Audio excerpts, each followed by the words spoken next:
Yeah, man. I'll let you know what's going on. I read the whole thing. I was like, Jesus Christ, it's crazy that the NBA is pretty much like just how much control these Chinese companies have over the NBA, and how much they have over the commissioner. Oh, that bad, huh? Yeah, I mean, pretty much.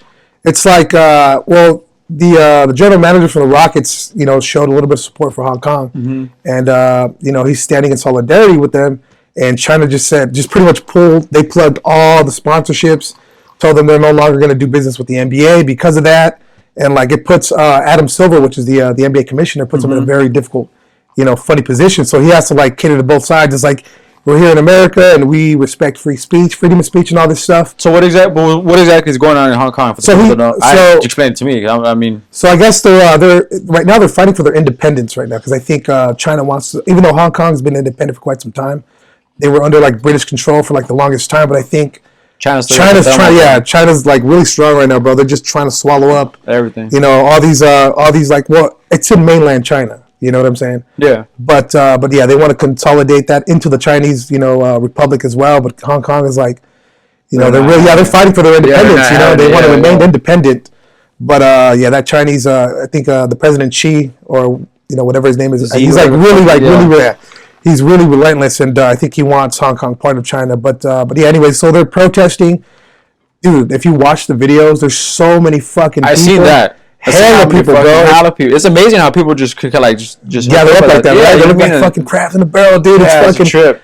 I look at that, bro. That shit gives me anxiety, bro. I'm like, fuck. I wouldn't be able to stand by that. In the middle and shit. I know, just crushing. And not only that, though, but you're going against one of the most oppressive fucking governments in the world, China. If you hear what they're doing to you, bro. Yeah, for sure. Straight up. But no, it's even crazy over there, with religion, what they're doing to a lot of the Muslims, back east, the eastern part of China, you have they're called the Chinese Uyghurs, and they're mostly Muslim. So what the Chinese government is doing is they're rounding them up, bro, in concentration camps, and they're punishing them just for practicing their religion, Islam. Yeah. And look I'm Christian, and I believe in Jesus and all that stuff, but respecting other people's religions, and all that other stuff. That's what you find. And it's fucking oppressive as fuck, bro. And it's crazy because you have American businesses over there, we get on top of where we the U.S. government or the common sentiment is, communism is bad, which is it is, and socialism is bad as well. But it's we get on Cuba, we get on Venezuela, but what about China? We're doing business with China. Yeah, you can't. And then you get it just anywhere in general, though. Look at Saudi Arabia, right? That's so. When I look at it, that's why I kind of find it faulty, all the presidential stuff, all that. It's kind of pointless because at the end of the day, they kind of they say the same shit. Even say, okay, Trump started off with a whole let's get rid of these fools, let's do this, right? Yeah. But then as soon as he comes in, he's in bed with them. Saudi Arabia's still king. It's pretty obvious. Yeah, Saudi Arabia's still king. Nothing happens to them, and the fucking. He's putting up this thing with the trade wars and shit like that. But it's still it's not going to affect the bigger dollars in the long run. No, at the end of the day, you kind of see exactly what's going on. Even though he tries to play, I guess play the fiddle, we're not. How do you say, we're not really caving to Saudi Arabia or all these other countries, but at the end of the day, just what happened with the Kurds, Trump pretty much just left them hanging, and now Turkey's just going over there and just going to pretty much obliterate them, even though they were helping us, in the war in Syria. Not only that though, but they helped us in Iraq as well. The Kurds have always been, an ally to the U.S., especially in the Middle East, and just for the U.S. government just to completely abandon them. Yeah. That's Trump's call as well. Because he pulls everybody out. Exactly. Yeah. So, and it's a double-edged sword because you go, when they were supposed to. At first, I was strong on the whole. You have to, or bring everybody back, right? You have to bring everybody back, and then after a while, I started to notice that you kind of need the people out there. You need the military. You already fucked up, and you already started those kind of absolutely. Wars you already destabilized the whole area. You fucked everything up. So for you to kind of just say, okay, mine, I want everything back, and now you just put a big fucking vacuum and everything. Oh, absolutely. And then now I think now people don't even. It doesn't register. I think it's just too much information right now with the people. Exactly. All that shit, I think right now, with this whole Trump thing, with the whole Ukraine, right? I think if it wasn't for the media fucking overdoing everything he did, fucking blowing up hookers in his room, or all this, a bunch of little shit. if this were to be the first thing they complained about, the Ukraine fucking asking for help and having actual recordings and all that bullshit, this would have easily impeached him, first of all. But then now you get so much information out there that you get people like, something real comes out, they don't give a fuck no more. Like, this fool, like, yeah, I think that's trying wolf too much. Absolutely. I think that's what the Russian investigation probably Was meant for, right? No, well, in a sense, no, it's pretty obvious. My personal estimation, conspiracy theory, like that's what I'm one of those where I'm not really a big conspiracy guy, but you know, if I can connect some dots there and there's some pretty obvious ones, well, then you can go from there, you know. But honestly, I mean, come on now, you know, there's some obvious red flags there, some obvious ones, and some pretty big ones as well. So to disregard those red flags is kind of like, come on, man, come on. It's kind of hard to, you know, like, and I know some Trump supporters, that are smart. You know, intelligent. I'm like, you know, like, come on, you can't be this naive. But at the end of the day, I think. But it plays a both card, right? Yeah. I think what it is, it's just most guys are just like, you know, they like that cult of personality, man. They like the fact that he's an asshole, and it's like the alpha male. Yeah, you know, which is all right. I get it. That's your shtick, bro. But I mean, that has no business running politics. As a president. You know, he's basically the most powerful man in the world. Exactly. You know, he has fucking nuclear codes, man. Like, Jesus Christ. Yeah, no, right? Yeah, right. Dude, I'm telling you, man. No, but I mean, what I do like about it is that he did put a wrench in it. Because, you know me, like, well, I don't know. I've been saying that it's fucking brilliant. Like, my conspiracy side of it, I think it's fucking brilliant the way you put in Trump. Because now, like, you take people out of the game of, like, I think people got tired of politics, bro. Like, just hearing a bunch of shit, and like, I think even with Trump in it, it shut down conspiracy theorists because now they think that he could do no wrong because he's out there he's out there the Illuminati, man. Like, you know what I mean? I think it's a brilliant, because like Bernie Sanders, I think had a perfect chance to do a third party. Right, for sure, yeah. Like, if he would have brought, like, when the DNC fucked him over, big time. If he would have came out and said, "Hey, fucking Hillary's a fucking cunt," and fucking. But, you know, Trump sucks too, so I'm gonna start a third fucking party. And let me tell you, he had, I mean, all the Bernie Bros. Yeah, he had some of the Trump supporters for sure. Because Trump supporters went to Trump just because they didn't want to vote for fucking Hillary Clinton. Exactly, yeah, dude. He would have started a whole fucking revolution, bro. And then instead, he backed up. That's why I can't forgive him for that, because he backed up Hillary. And then it made everybody dumb again, bro. That's the way I look at it. Like, it made everybody blue and red. Like, there's no more third party. Exactly. It just made, exactly. I'm Republican, I'm Democrat. You know, like, believe it or not, bro, and I know this is probably going to be like, you know, probably in your eyes, I thought Hillary was a lesser evil, to be honest. Really? You know, in my estimation. Yeah, no, I understand that. I mean, that's the first time I've ever. No, but let me tell you, but you got to understand that. Here's the thing. You know, like, I understand Benghazi, and I understand, like some of the stuff, I guess some of the sentiment towards her, but I think maybe a lot of it could be unsubstantiated, like, claims. You know what I'm saying? Like, like the deep state and all this other stuff. Don't get me wrong, you know, but some of it, a lot of it could be true, and there's some that is true. Damn right, you know. But at the end of the day, you know, I just think that in terms of who can probably, I don't know, man. It's kind of hard to explain. But I just put it this way: everybody disregarded Trump's past. What he did in New York, how he destroyed small companies, how he's running ties with the mob. Yeah, you know what I mean? Like, there's no way you could build in New York. Yeah, you know what I mean? And just everything, how he came up into politics, the whole birther movement, just everything, just you know, like, started the whole. And it was just to fucking smear and disregard Obama as president. You know, like, it's crazy because everything he accused Obama of doing, he's doing it himself. He's doing it double. Yeah, one of the biggest narcissistic human beings that this is a perfect example of what a narcissistic sociopath looks like. But isn't that what presidents are, though? Like, isn't that, like, I would think that's, like, the one job that a narcissist would love, right? Like, that's, like...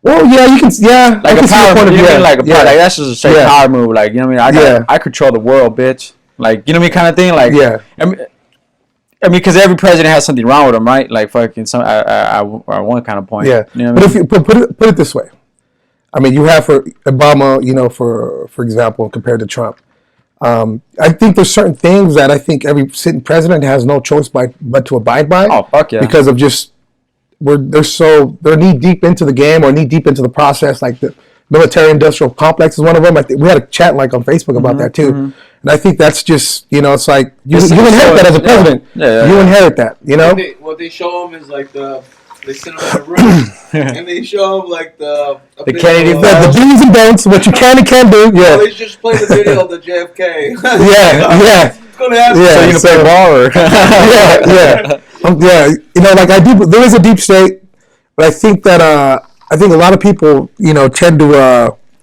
I don't know, man. It's kind of like it's one of those things. It's kind of hard to explain exactly what it is or who it is because it could just be anybody. It really can. But yeah, man. Like I think Trump is just the sign of the times, though. Like I think it's true. Like just look at what's on TV, right? It's fucking violence, fucking people like just stupid shit. Like it's people trying to get new cars, get fucking Kim Kardashian is the biggest thing. Yeah, it's entertainment. You know what I mean? So it's kind of like. It's fitting. It's kind of form-fitting, right? It's an extension of consumerism. Yeah, like this is what you voted for, because the people that voted them in are those ones that because what is it? So every politician knows that you're gonna have the people that fucking follow politics year round. Yeah. So you have those votes already for you.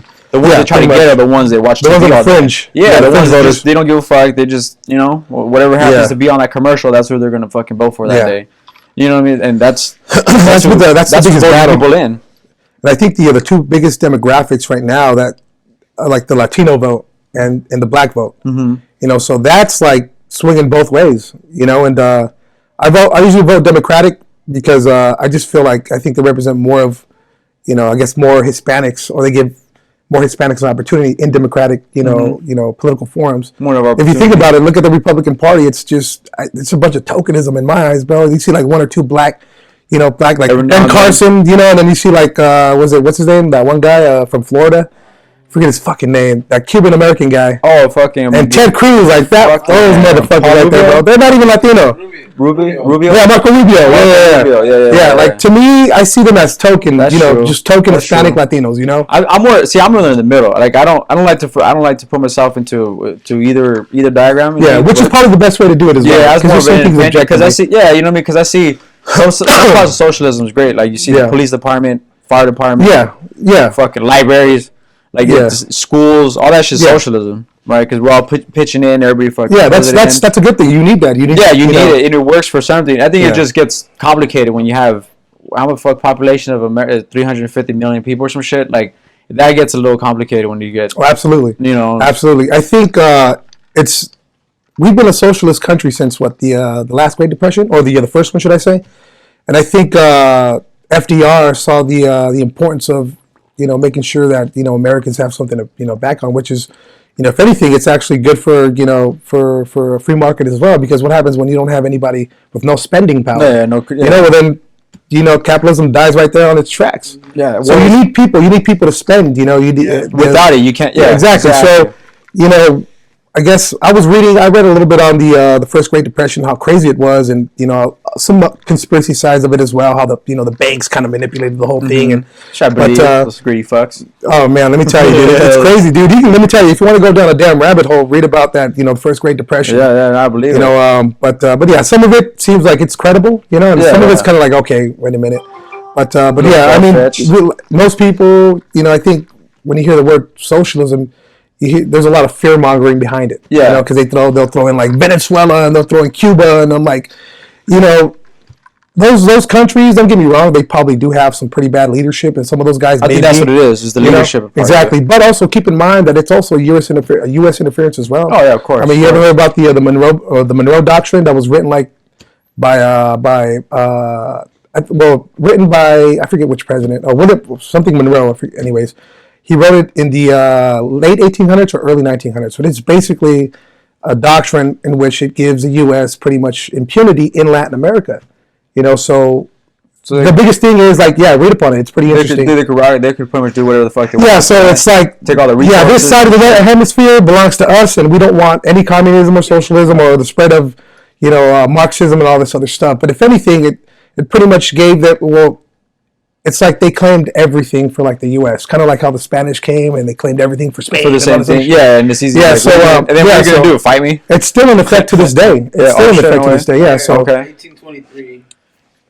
President James Monroe. There we go. 1823 annual message to Congress contained the Monroe Doctrine, which warned European powers not to interfere in the affairs of the Western Hemisphere. So they can't even. Yeah, so it's basically saying we could do whatever to the South. So that's the guys like South America, we want to stop the spread of Marxism, but at the end of the day, they're pretty much controlling the Latin Americas with impunity. Yeah. So I think that's still that's still in effect to this day. You know. Well, a lot of those laws. That's why you don't. I mean, that's why you don't see nothing being done with with a lot of shit. I think a lot of like if you look at like Central America, you know, a lot of the people that are put in power are usually put in power by the U.S. And I think that's created a crazy vacuum of. I think that's the reason why we have a lot of like those mass immigration, you know, issues. You know, where a lot of Central Americans are coming to the U.S. Yeah, in a sense, it's kind of like what we did in the Middle East. We destabilized Central America. And now we're now the U.S. is pretty much suffering the consequences because of that. They're putting in these people in power, and what they're really doing is they're just pretty much selling. The way I look at it is organized chaos, right? You're purposely doing that. You're purposely doing. It's like in Mexico, bro. I think if you look at Mexico, if you look at Pemex, like all these like major Mexican companies, they're not even owned by like Mexicans at all. Pemex is actually owned by like Chinese oligarchs, bro. Yeah, see, and everywhere, all that. Yeah, so that's pretty much what El PRI did with like the 86 years in power that they had in Mexico. They pretty much sold off everything. They sold Mexico to the highest bidder, dude. And that's why you have. That's why they're so poor. That's why they're still in the poor. They're still like the people are still stuck fucking. They don't get no kick down from where everything's being sold and shit. What's happening now is just that. They're bringing work, but it's not the kind of work that's sustainable or just actually giving people, a livable wage. Yeah. So that's why they have, that's why Lopez Obrador has a lot of, basically a lot of like support there, because he's I like Lopez Obrador, and I think it's kind of unfair that he's in a situation where it's kind of hard to change Mexico, even in 4 years, cartels, bro. 4 or 5 years, exactly. Yeah, you can't focus on because I've been hearing like mixed messages, right? So some people like the people love him, but the people like say they're like more in charge, like the ones trying to clean up shit. They don't like it because like I guess he's kind of allowing the cartels to kick up again, and that's just starting to like the more murders. I think, and shit. But you can't get away from that. Like, how do you get away from? I think that's one of those heads off and shit. Those are just one of those things that you just have to. It's a cycle, bro. Yeah, it's the same thing. Like you go to the Middle East and shit. Like no matter you're fucking, because the best way you could do it, right, is to stop or to legalize everything. That'd be the best way, right? Like, fucking make everything medical. It's happening. It's working well in Portugal. With all they made everything. Yeah, I think they decriminalized most drugs. Oh, okay. But for the most part, I mean, it's they have clinics where people can go and do their thing in a clean environment. They also have like I guess services where if they want to clean up or looking towards that direction, they can start them there and they can just So honestly, I think that should happen here. But you don't think it has to do more with the freedom aspect? Okay, because I think they were kind of doing more. They were doing that in Frisco, I believe, right? They were setting up tents and shit, like heroin tents. Yeah, and I know they're getting a lot of shit for it, but it's like when you have a drug epidemic like that, I think desperate measures have to be drawn out. And I think what would your idea to be clean? Like, because I think that's more of a Band-Aid, right? So what would be more of I'm just like that's my like a Band-Aid. Like, if I were to give you like all power to do something, like what would your way to be like? Okay, we're gonna stop the drug epidemic or that. I think like how can you stop that? Telling the people that I'm not gonna give you the freedom to do the drugs that you want to do. Exactly. Look, you're not gonna be able to control people. Period. People are gonna do whatever. Especially here, I think, because they're so used already to the freedom of it. I think in terms of if you just want to clean up the trash or make sure you don't find needles on the floor or all that other stuff. If you give these people a safe place where they can go, and I guess where they can go and make sure they don't leave some of this stuff on the floor, because I think that's one of the biggest issues in San Francisco is that they're starting to like you see like a bunch of syringes on the floor. It's getting real it's getting real ugly out there. So it's like, okay, well then I think if you give them an area where they can go, and handle their business in a clean environment. And where they can just dump it off in a tray, and they're back out. And not only that, though, but you provide services for them if they want to get clean. Because I'm sure there's a lot of them that want to get clean. They just don't know where to start. Do we base that on volunteer work, or do we base that on? No, I think we can probably draw from what's happening in Portugal, even, and I think in Vancouver as well. I think they have like these safe centers or. Since 2001, Portugal's had. Like drug centers and shit. Yeah. So and it's been working, What's the population in Portugal though? It's not as big as I think that's the bigger difference too. That people and also what's the nationality of Portugal? All Portuguese. You know what I'm saying? Yeah, well, yeah, that's true. Essentially, right? Like, right? That's true. Yeah. Here, the difference is here where it's a melting pot. So that you do have the culture differences. Yes. Yeah. I mean, like some of the older religious differences, and yeah, man, you have everything. I'm not gonna help in because fucking Jesus says no, or because the devil says no, or because Allah, Buddha, something, right? Or it turns into because that's not my race, or because I only help out my people.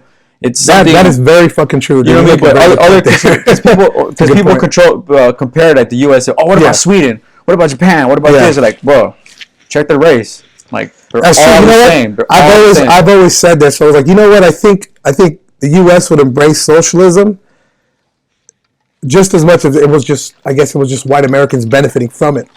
No, but if you look at like European socialist countries, it's mainly just like like Swedish or like Danish people. And they only have like small demographics of like like Arabics and like or like Africans. They'll have a Chinatown. Yeah, like the way we have it. Yeah, exactly. We're very diverse over here, and definitely I think that it does have a race component too. Because why else do we have like these social terms like a welfare queen?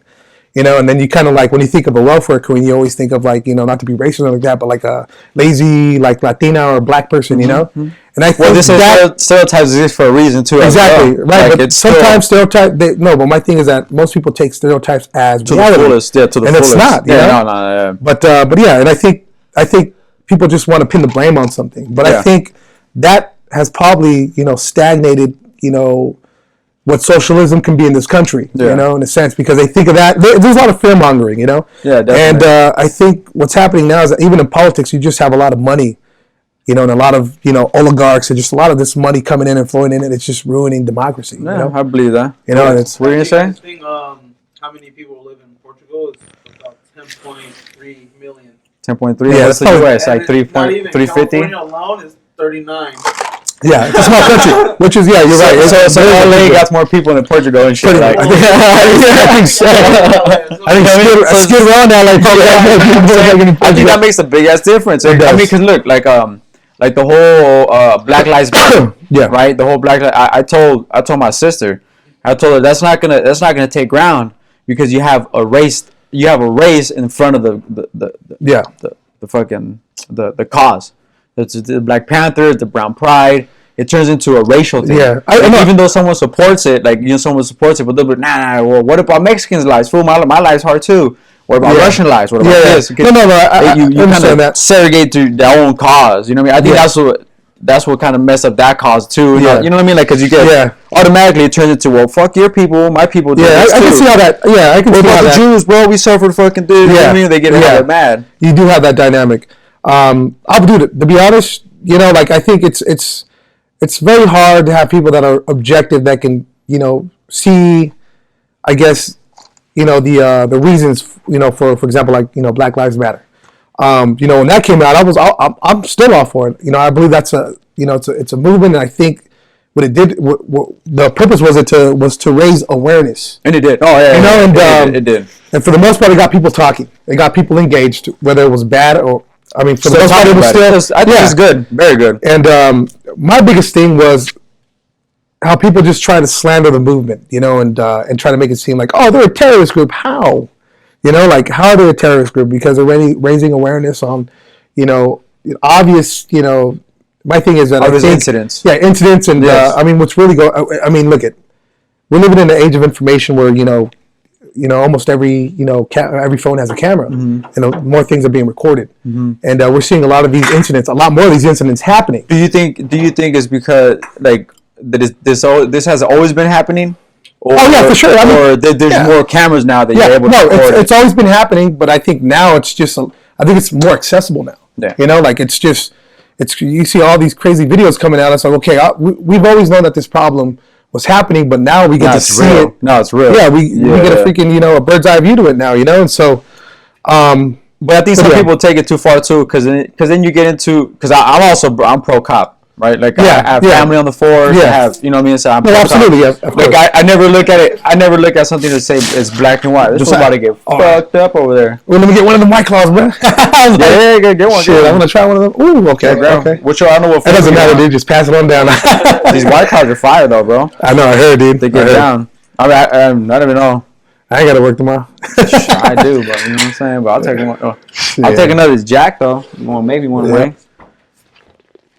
No, but definitely, dude. I mean, fucking, it's cool to have. I mean, I got out of politics, bro. Just fucking in general. I think it's because I don't pay for cable no more, bro. Yeah, You know what I'm saying? I fucking. I think none of us do. I live on the streets now, and you know I need to borrow some money. That's why I brought you here. No. Bullshit. Hey, I'm on that same boat, but I'm one of those. My blankets. No, like because I stopped. I don't pay for cable no more, right? Yeah. So that's where I got all my news for, essentially, right? Like you watch the CNNs, the fucking the BBC, this Fox News. I go through all of them and shit. Yeah. Right, and then I go through my conspiracy fucking podcasting and you know all this stuff. And then the way I started weaning myself out of the politic world, bro. Like little by little, started weaning myself out. And then even like when I see your posts and all that stuff. Yeah, I'm heavy on that. No, you really are, and it kind of gets me like, fuck, man, I used to be like that, and I liked it. You know, me personally, I like it, bro. Like I like that little like it's a year round kind of thing. Because I get on people when it's only like during the race you're kind of coming. I'm consistent, man. I'm straight line. I'm straight line all through. You gotta have patience with that shit, because like it's true. Some shit that you hear about is like, oh, that's bullshit. Man. Yeah, it's very consuming, and I even tell myself like, why do I even concern myself, because I can't do anything about it. Even if I can make an impact, it's going to be very minute. Mm-hmm. But I just think that. But I think nowadays it's so. I think it's important to even spread that awareness, and it's funny because when I post, I'll post like I know I'm getting some people tired, and I know some people don't want to fucking hear about politics or anything like that, and that's why sometimes I'll try to balance it out with like some funny shit or like football or whatever, and then I'm right back into fucking talking about Trump, But and I said it on one of my posts, and I'll post this every now and then just to remind people that this is gonna stop eventually. I was like, as soon as Trump is out of office, you'll never see me post anything about politics ever again, because I just think that democracy is under attack, and I just think it's that important to raise awareness and make sure that we keep this motherfucker, to that path to where we can get this fool out of office, because it's that important to me, and no, that's good. One of the main reasons why I'm probably, I'm involved in politics is because it affects me directly. Ever since I got sick, and I came down with rheumatoid arthritis, I lost the ability. So how is that? So rheumatoid arthritis is basically, it's an autoimmune disease, and so it's an autoimmune disease where my immune system is overreactive. So it doesn't mean it's not working. It's just confused in a sense. Does it know what to react to? Not necessarily. Honestly, I really don't know. What it does, it attacks like my joints. Like, dude, like look at my elbows, bro. Like it's all pretty much all fucked up. Look at this, my wrist right here. See that bump? So it basically attacks my joints and attacks my internal organs as well. And so I have to inject myself every like 7 to like 10 days. And so basically I inject myself with an injection or a medication called Embryo. And it's 4 injections per box, and it's about 7,000 to 8,000 per box. That's a month. 7,000 to 8,000. I don't have that money, bro. I'm not rich. So, this is the importance about like socialism. And I paid into, put this, when I was working, I paid into, this is why you pay Social Security. This is why you get taxed for that. Right now, you guys owe me, for those that are healthy, you may see it like, well, why am I paying into it? I don't need that. You never know when life hits. And let me tell you, life hit me in the motherfucking face really hard, bro. You don't have it usually when it hits you, right? Yeah. So, and it's crazy because, I was healthy, bro, out of all my siblings, dude. And I was active, ate healthy. during the flu season, I can stand right next to somebody with influenza, and I wouldn't get sick because, my immune system was, rocking and rolling. I was good. And out of nowhere, bro, I just started to get these sharp, like pains on my meniscus. And they don't know where it's they said it's genetic. Well, I have a feeling they do. Doctors do know, but like I said, I'm injecting myself 7 to 10 days. So why? Yeah, and I have to why carry you when I could? Yeah, I could just put a Band-Aid on it. Yeah, and it's 7 to 10, almost 10 grand per month. It's crazy. That's true. That we're talking about the last guest we had on, or one. I forgot what we were talking about. The same thing. I realized that when my pops had cancer, and then one of the pills they told him, hey, we could give you this one. This one could basically cure this shit. We can give you a generic version. The generic, which is like $100 and this one's like 15,000 a year or a month and shit. Yeah. I'm like, come on, Yeah. bro. Like, what are you gonna do? Like, so Yeah, you could it's live, ridiculous. or you could be like, on your way to to a slow death. yeah, you could sometimes wish you're dying, or you could live. Like, fuck. Like, yeah, dude. And that's when it gives you like, yeah, it gives you pause to like, yeah, like honestly, I need it. like when you're healthy, you're working, the wheels are rolling. You don't think about stuff like that, but when you're thrust in a position to where like fuck, now you got to think about it. Now you're compromised, and now you're in a position to where, like before all this, like I said, I used to work right down the street at Thrill Circuits, and I was 7-8 years working in the circuit board industry, and I was slowly climbing up the ranks, and I'm on my way to becoming a junior engineer, to becoming a full-fledged engineer within that industry, and I was heading in a pretty good direction, and then when this hit, it just pretty much scrapped that. Pretty much, just stopped me in my tracks. So and, there's no like remedy. There's no, or like not a cure for it, but like a treatment for it. There's so many different. I'll tell you what. There's here's the thing. There's like many diets. Have you heard like the diets? I've tried the diets. I have a very aggressive form of it. So the diet did somewhat, I guess. Not enough, and then if anything, I was waking up with like even more flips, like twice a week instead of one. And but yeah, so it's kind of weird. I guess every person that's living with rheumatoid arthritis, it depends on the severity, because some people have it mild to very severe, and I have it severe.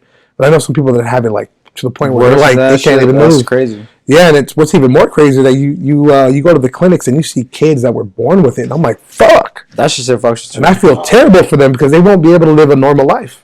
At least I got to experience, running and jumping and being a kid, and being at my athletic peak per se, I guess, when I was younger, but actually to enjoy it at least. Yeah, I got to enjoy being 21 and all that, but these kids are going to be forever, they're not going to be able to enjoy certain things because of that sickness. Because and who knows if they're going to even be who knows if they're even going to be able to reach 30, because it does shorten, the life expectancy, and it's crazy, man. Yeah, it's but despite all that, man, fucking, I'm still rocking and rolling. I still live my, I still live my best life, man. You're good, bro. Yeah, you're so fucking happy as shit all the time. Yeah, I think the biggest battle is the mental battle. Because where I was before the sickness to where I'm at now. Yeah. And I was one of those, but you remember me, fucking play football, love to fucking run, be active, and fucking into my late teens. And being a young adult, pretty much the same person, playing basketball, fucking just getting involved, just doing my thing. And that's true. I don't have that no more. Triggered. Yeah, so when I was stressed out, I'd be like, I just go to the gym, break a sweat, lift some weight, go play some ball, and that's what I would do, just to get straight. Yeah. And now I don't have that outlet no more, so it's kind of like, what do I do? You find that, or put it into something. I found it in video gaming, bro. I see that. Yeah, bro. Hey, that's the fucking professional sport now. Yeah, that's what I'm telling you. Like, I tell people, like, some people like look at me like, oh, geez, video games. I'm like, no, let me tell you something. Let me explain why. Yeah, with the emergence of esports, like it's becoming a multi-million dollar industry. Dude, they sell a fucking stadiums, bro. Oh, for sure, yeah. Fucking like challenge battles. What the fuck you call that? What is that? Face offs and shit. What do you call that? With the each other? Yeah, it's legit, bro. They have the whole setup. Yeah, you don't need to fucking sell out theaters. Yeah, I feel like in Dallas they have like a fucking arena specifically for esports. Yeah, right. Is it Dallas? Yeah. It isn't. Yeah, so that's what I'm trying to do, man. I'm like, you know what?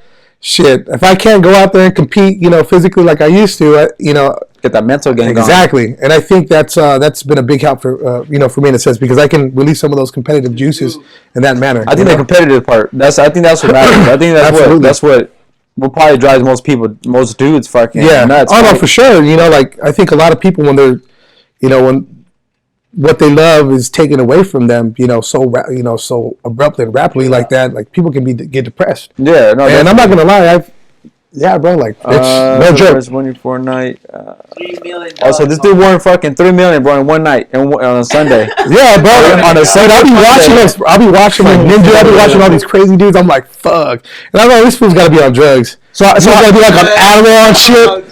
That's the other people that they don't sleep. They're playing that shit. They're fucking. They're on that 24/7. They're fucking. They had this, like, I think it was a comic. I'm not sure if it was a Comic-Con. It was like a video game summit.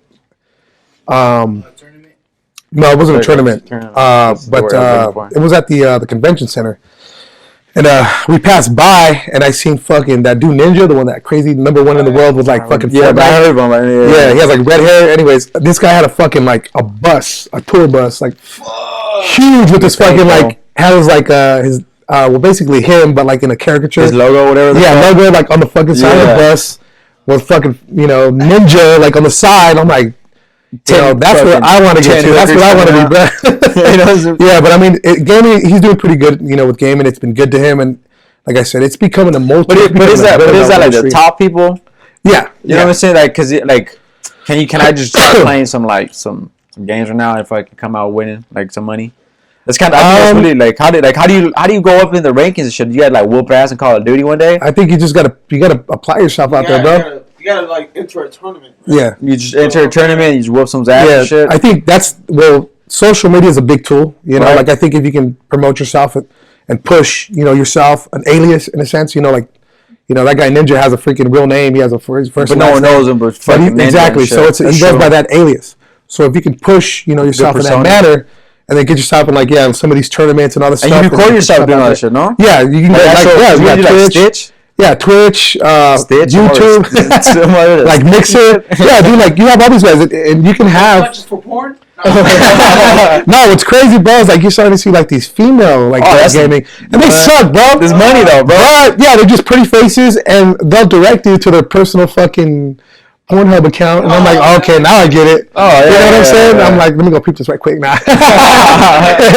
It's like these guys have no business. But that just tells you, there's a lot of eyes, and they're carving a little piece of that pie for themselves, and I can't be mad at them.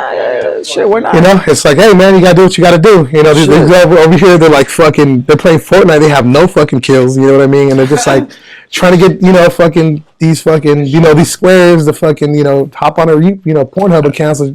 That's how you get them too. I mean, that's how they're doing, right? They're just fishing. Go back it's a form of fishing for sure, man. But you know what they're doing? Because this guy's in his house alone. He's playing hours of video games. So let's throw in a little titty his way, get him off the screen. Yeah, bro. Time. If you think about it, man, that's where a lot of incels are too, bro. Like, who's that? Just don't get laid. Oh yeah, I'm like, fuck, am I becoming one? Shit, let me tell you, I may be a wheelchair, but you're my witness too. You know what I'm saying? I still got that charm. Look, it's funny because some of these girls that I come across and I used to have those kind of relations with, they're just like, oh my god, you in a wheelchair now? And I tell them, yep.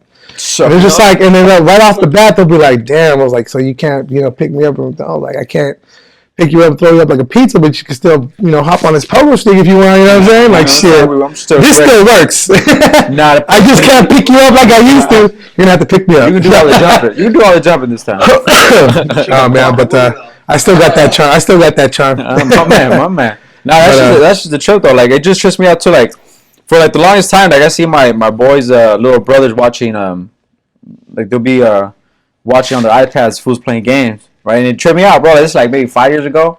It tripped me out. We're like, what the fuck? Why are you watching people playing games, bro? You have the same game right in front of you, dog. Fucking play it. And this is more fun. And it always tripped me out, I think some people enjoy watching. Yeah, but now it's but now it's a fucking. Oh, dude, now it's they're subscribed. They're a fucking 20 million subscribers. Someone playing Mario, there's so many people in the world, and I think a lot of people are are gamers nowadays, that it's just there's something for everybody. Yeah. And but one of my favorite games to play is I'm really heavy on Rainbow Six Siege right now, and it's basically a 5-on-5. I play with my nephews and shit. You know what I mean? Like one of my nephews is fucking top notch. I'm just one of those guys. I don't play hero ball. I'm just trying to do my part. You know what I mean? Just tell me where to go. I'll just stay in the objective and kind of just kick it. Yeah, dude. But let me tell you, I got some nephews that go above and beyond, and it's crazy because we have a we have a little team going called Tiburones Gaming Club, and that's what we're trying to do. We're trying to promote ourselves and try. Eventually we'll start. Where you at? Where's your so we're just starting off in the beginning. So what we're doing is we're just enticing people to watch our videos. Some of our highlights and stuff like that. Where can they watch them at? On Instagram, you can go on Tiburones_GC, which is Tiburones Gaming Club. And that's pretty much. We have a Twitter, but I haven't really posted anything on that. So. I can't fuck with the Twitter that much. I just recently got back into it. Yeah, I tried it, but I didn't. I'm not one to I think you gotta be like, like want to be fucking on it all the time. And I forget. I'll post something and forget. Come back. Tiburones GC Gaming Club. So just put like Tiburones and _ GC, and you'll see like a shark. It's a gray emblem with like black trims and all that stuff. But yeah, that's just money now, bro. Fuck it. I didn't even record myself. I can play some games. But I don't know. I'm into like boring games and shit. Well, not boring games, but like random, like Old school games. yeah, you know what I mean? Like just random shit. Like one, because I still got the PS3, bro. That's how much I don't even. You know what I mean? But I get the most random games. I'll go to like Streetlight Records and pick up like $2 games, bro. Yeah. So sometimes they're like the best ones. So I'm like over like playing. Dude, fucking my boy, he bought a 64 like maybe like a year ago, 2 years ago. Ah, bro, you can't we were fucking GoldenEye? Dude, GoldenEye. Dude, Mario Party. I forgot how fucking fun that was, dude. Fuck yeah, that's what we were playing. We're adults now, you know what I'm saying? So you can drink and alcohol, bro. We make it fun, make it louder, bro. Having the fucking best time of our lives, bro. I was like, shit. I want to just make Mario Party for like the PS4. What the fuck? They need to bring it back, bro. Yeah, like you don't need to like make it like format it with the PS4 graphics or anything like that. Nah, just make it or. Yeah, that's it. Yeah, that first video is mine. I just posted that. You can watch it. You can get creative with that, man. Yeah, look at that. The camera. I would have died already. Yeah, dude. That grenade would have blown in my face and shit. Yeah, you got to understand what's going on. I'll do it play by play. So what I'm doing now is I put a nitro cell bomb, a bomb, underneath that table, just to kind of disguise it. And that's a heavy like traffic area. So I set up these cameras here. You see that guy in the corner? Boom! He got close to that table and I exploded him. Yeah. So basically, what game is this? It's called Rainbow Six Siege. Oh, okay. Yeah, so it's pretty dope. Rainbow Six is sick. Yeah, but this is not like like typical Rainbow Six where it's like a campaign. Okay. This is a 5-on-5 multiplayer. Oh yeah, see, I like the campaign shit. Yeah. Oh no, me too. Don't get me wrong. I was like old school. It's like since like Las Vegas. Yeah, that's the last one I got. Like in 2008 or something like that. Yeah, that one was sick. But they're way better as far as like tactical shit compared to Call of Duty and just shooting kills. Oh yeah. This you gotta fucking think about what you're doing. Yeah. Because Call of Duty, you're just running around like with a chicken with its head cut off, and you're just fucking reacting to everything. Shit. This, you got to set up. There's different character has like a different specialty. Yeah. And based on what you're trying to do in the game, or just like set up, you kind of figure, okay, they're gonna have a certain character, and you need to pick a character that's gonna counteract that. And this game is very cerebral. There's actual strategy behind it. Yeah, for sure, dude. Gun ho. I recommend you guys watch even though you said you don't like doing that, if you're gonna watch any YouTube video just to kind of understand the game, that's Rainbow Six Siege. That's what I do because there's so much going on. And there's a lot of dude, I come across some smart ass players. Just like, what the fuck? Like, how'd you do that? So that I was like, I was like, you know what? That's like in the bomb A objective. There's a table there. I can kind of throw my nitro cell bomb and kind of disguise it because you can hear it because there's like a little clicking noise. If you go near, you're gonna be like, okay, there's a nitro cell bomb here, and you just gotta worry that you kill the character that has control of it. Because if he's watching you with that camera, like Jesus Christ, boom, it's gonna, you're just gonna get exploded. That's fun. See, that's too much for me. I think I'm too dumb for these games. No. I'm a fucking pendejo, bro. I'm just like the more you play, the more ideas you get. Yeah. Tiburones GC. That's our gaming club. We're starting off with. So it's just my nephews, some friends that we grew up with, Edward and Brian. They grew up with us in Checkers. You probably don't know them, but they remember Galoni.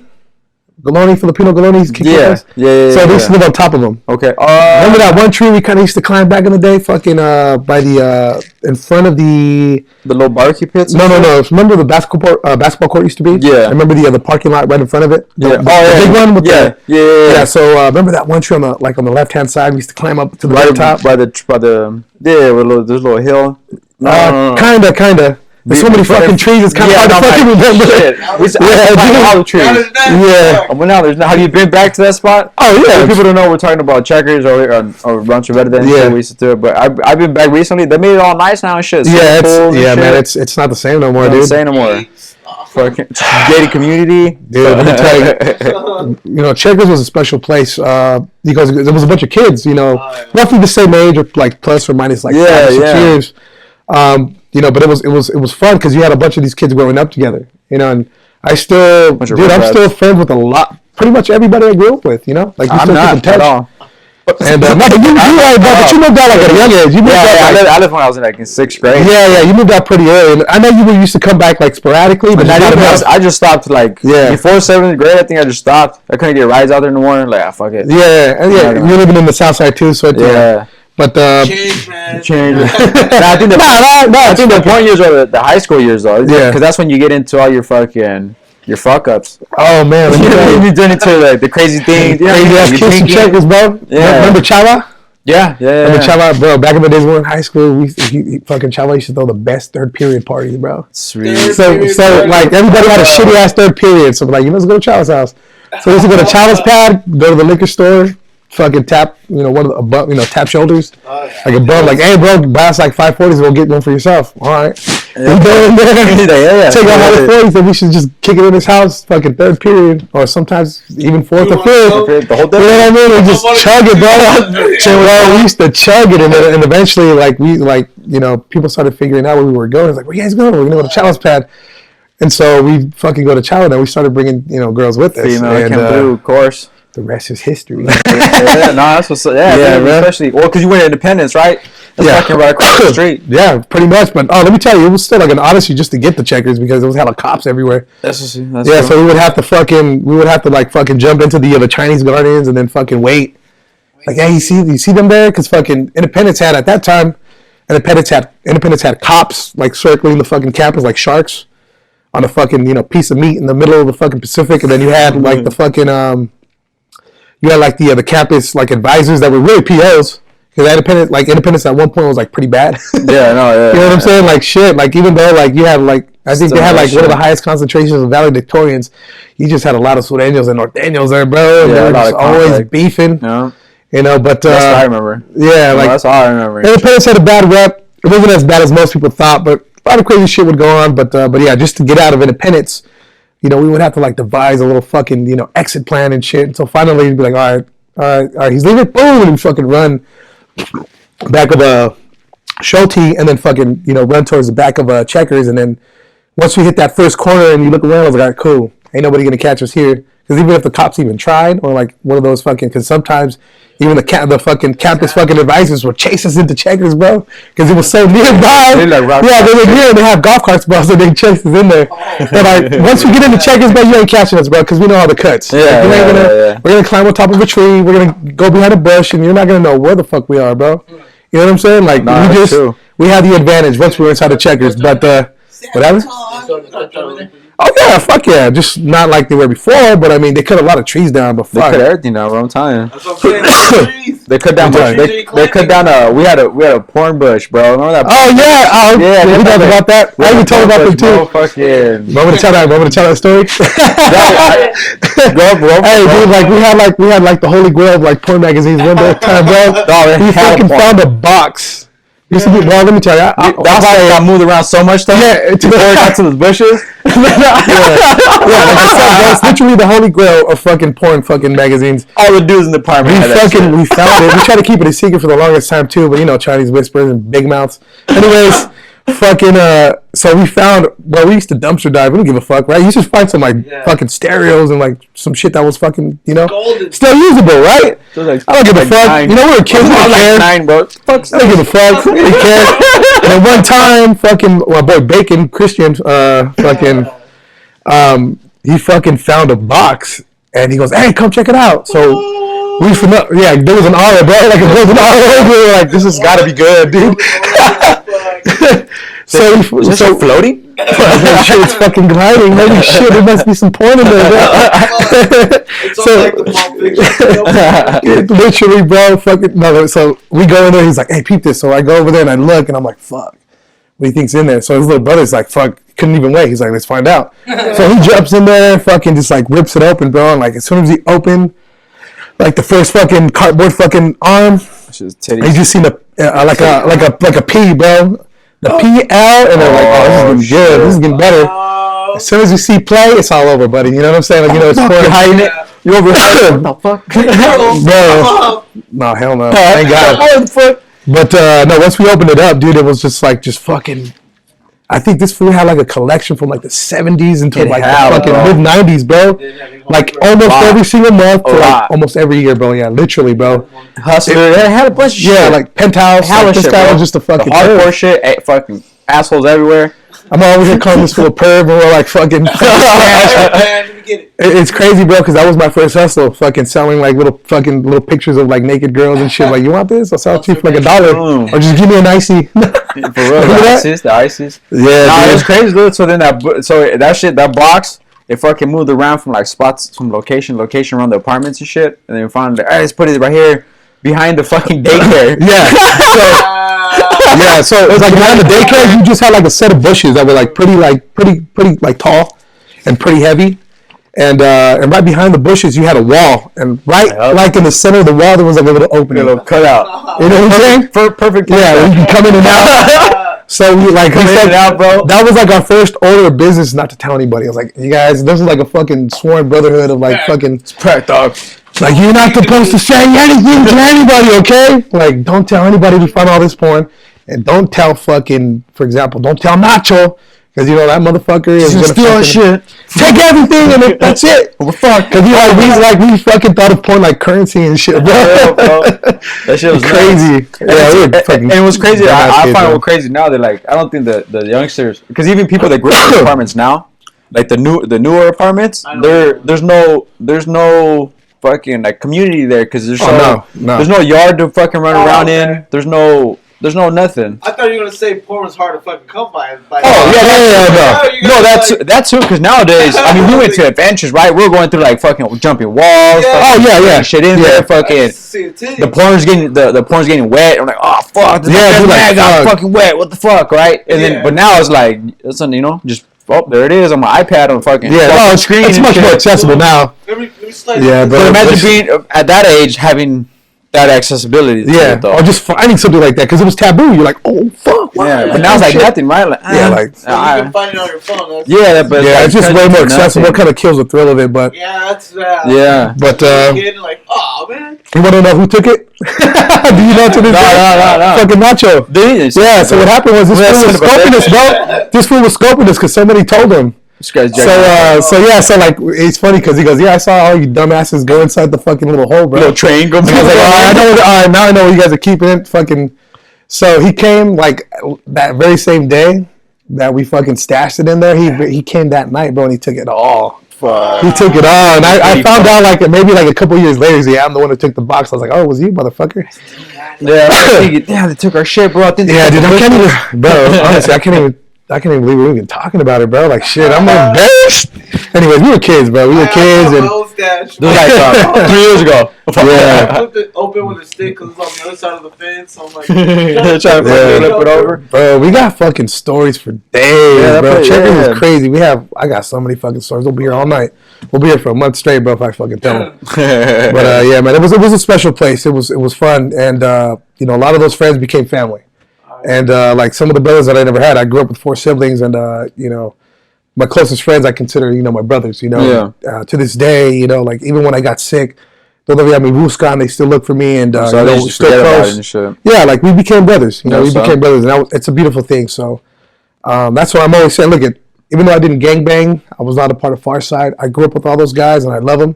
You know, that's why I'm proud to say I'm from Checkers. Yeah, right on. And like even like for example, you know, when I was playing football at Independence, you know, I was playing with all the Samoans, all the, you know, sons of the SOS. And they were beefing with, you know, the homies from Checkers, and I'm like, hey man, let me tell you, I'm from Checkers, but whatever beef you have, you know, remember it's independent from me. You know what I'm saying? Like you take it up with them.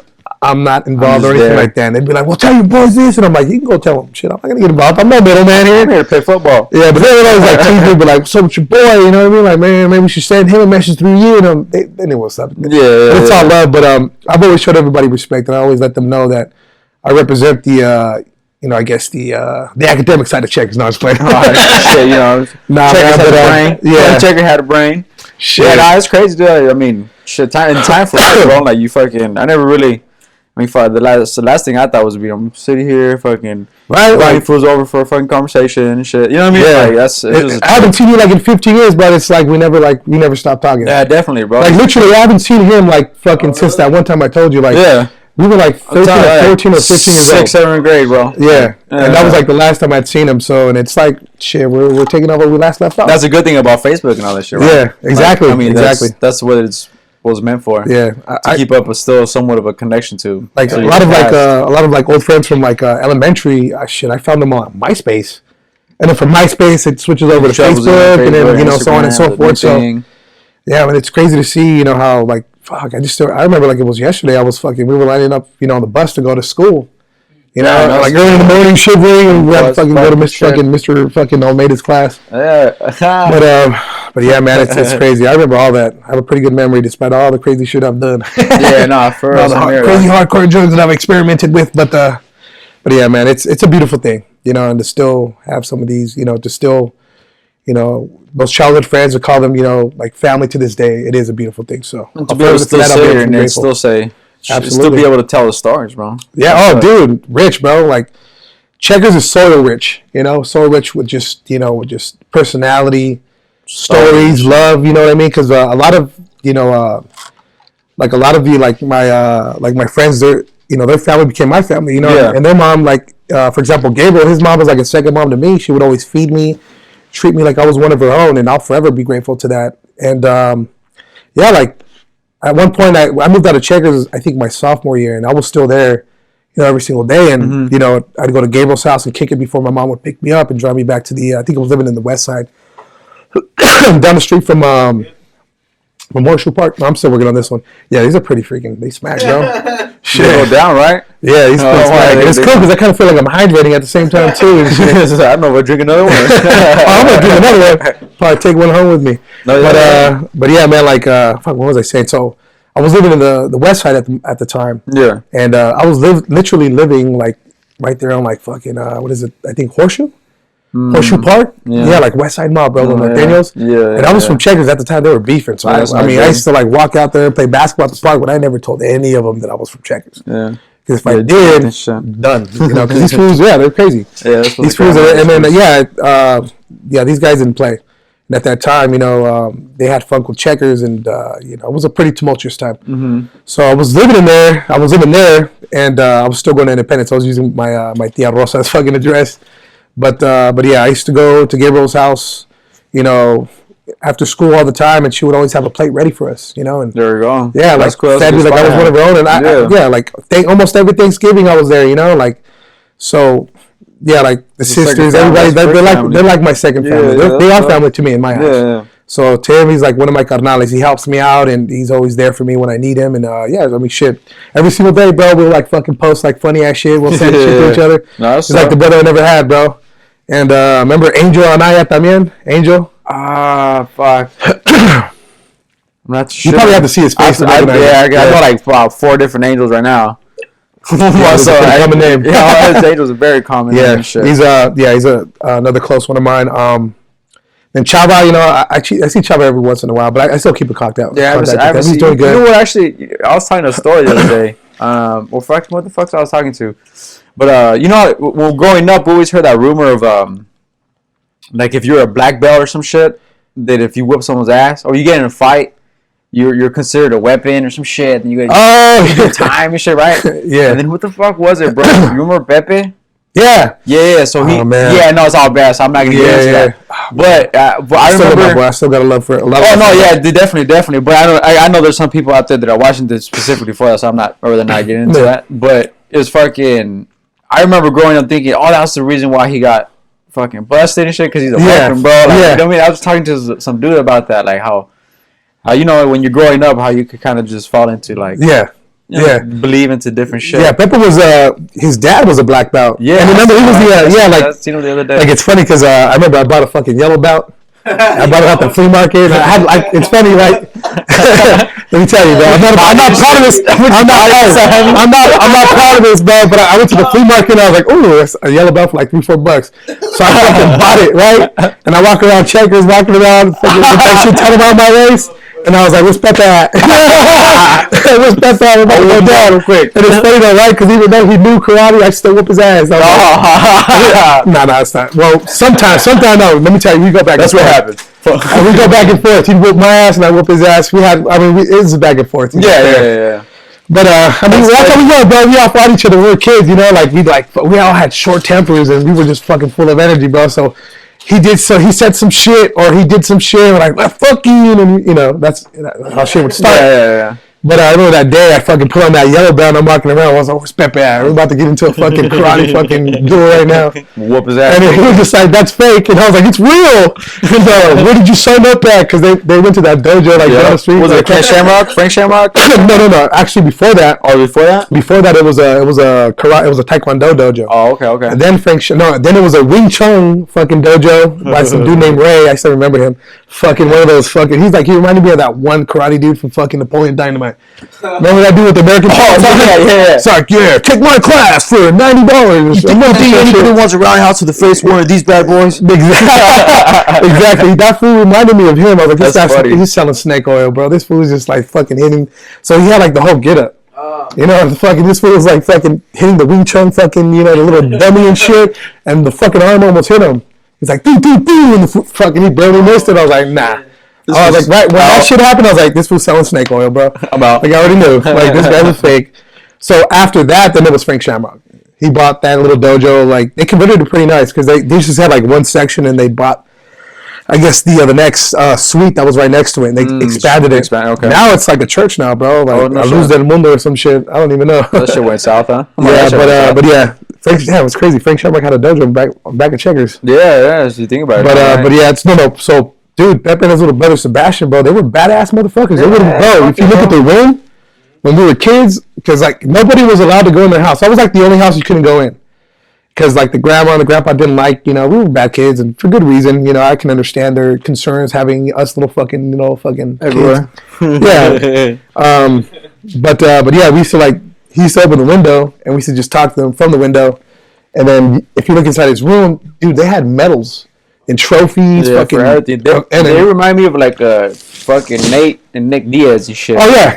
They were that's exactly what they remind me of, bro. They were the first fucking Diaz brothers, bro. Yeah, they were not the full of they're older than us. Yeah. So they're the second Diaz brothers. No, they were the Diaz brothers of Checkers. Yeah. But they were the first Diaz brothers of fucking San Jose. That's for damn sure. I'm telling you, bro. The apartment life, bro, is different. Now you got people tripping off with the fucking blackouts. And let me tell you, man, Pepe was a sad, bro. Let me tell you, in high school, this fool was bowdy, bro. Yeah. But yeah, he's not doing too good, and I won't get into specifics. But I'll always have love for my boy, and if he's this, if you need me, bro, you know where to holler at me. You know what I'm saying? I still see Sebastian. I still got love for all those guys. Yeah. I mean, I just grew up different, but I still got love for all those guys. Yeah, no, Sebastian's cool. I seen him like a month ago, and he's doing okay. And the grandpa passed away. Bless his soul. He passed away about a few months ago, I think. Yeah, and the grandma still. That's why I seen more, bro. I would see them. Grandma. Yeah, I see them all the time too. I see them everywhere around. Yeah, like every time I see him, I always give him a hug, and they'd always be like, "Ay, Panchito!" Like. They remember when we were kids, but unfortunately, the grandma passed away recently. God bless her soul. Yeah, that sucks. And the grandmas, they live by Quickie Mart. Remember the Theo? Yeah. The Nino? Okay. Yeah. Yeah, Jerry. He's cool. Yeah, he's taking care of the grandma and. What's up? So I have him on Facebook. That's like the only point of contact I have with them. But I think they're doing okay. Pepe's dad is doing okay. He was the manager at. Fucking Gold Gym, right? Yeah. Bro, let me in. I used to go there. I used to actually see him. I don't think you recognize me. Yeah, I never got a membership. He'd be like, go ahead. That's so he was almost every single day. And I used to walk in, and I used to be like, he'd be like, go ahead. I was like, cool. I'm saving a cool 40, 50 bucks, Gold Gym and shit. That's what's up. Yeah, dog. So, and then right now he's in Utah, and he's doing good. That's what's up, man. Yeah, just to give you like a little. Yeah, not a little fucking recap of that shit. Nah, that's cool, man. Remember Marcos? Yeah. Farmer John. Oh, yeah, Simon, yeah. Yeah, he's living in Texas right now. He's working in the oil fields, making good money. Shit, he came like fucking a few weeks ago, bro.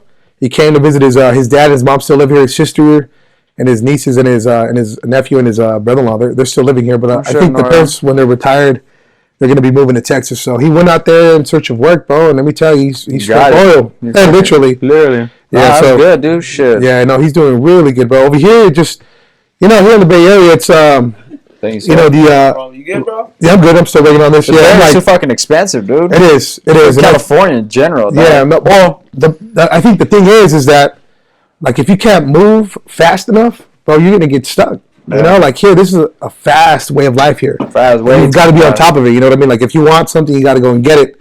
You know, when you go to like Texas, to like small towns, bro, there's nothing really going on. It's a slower living, so I So agree yeah, with that. yeah, it's not like it is over here. And over here, it's just life comes at you face first, bro, and you just got to be ready for it. Yeah. But when he went over there, yeah, like he actually, you know, he's been doing really good out there. He found a job in the oil fields, and he's making bang. Yeah, I believe that. Good money, bro. And I'm like, shit. I'm one of those where I'm an environmental guy, but I'm like, man, get your money. Yeah, I understand. Like, I see, yeah, bro. Like fracking is a crazy shit, bro. Like Yeah, the fraction's trip, right? yeah, they're starting to get earthquakes over there now, bro. There's like no faults. What they're doing is they're just, you know, they're You're sucking it yeah, dry. they're destabilizing the ground. Yeah, you know, suck it and dry and shit. Wow. another thing too is that they're also kind of like they're poisoning the water, you know, The reservoirs water over there as well. supplies. Yeah. So that's another issue as well. And I'm like, shit, you know. But I'll tell you what, man, it sucks because those people it's like they can't do nothing about it. You know, when you got these big oil, you know, oligarchs controlling, you know, all these Industries. portions of land, you know, it's good luck with that. You know, You like, pretty much want, and the attitude is, you know, if you can't beat them, join them. yeah,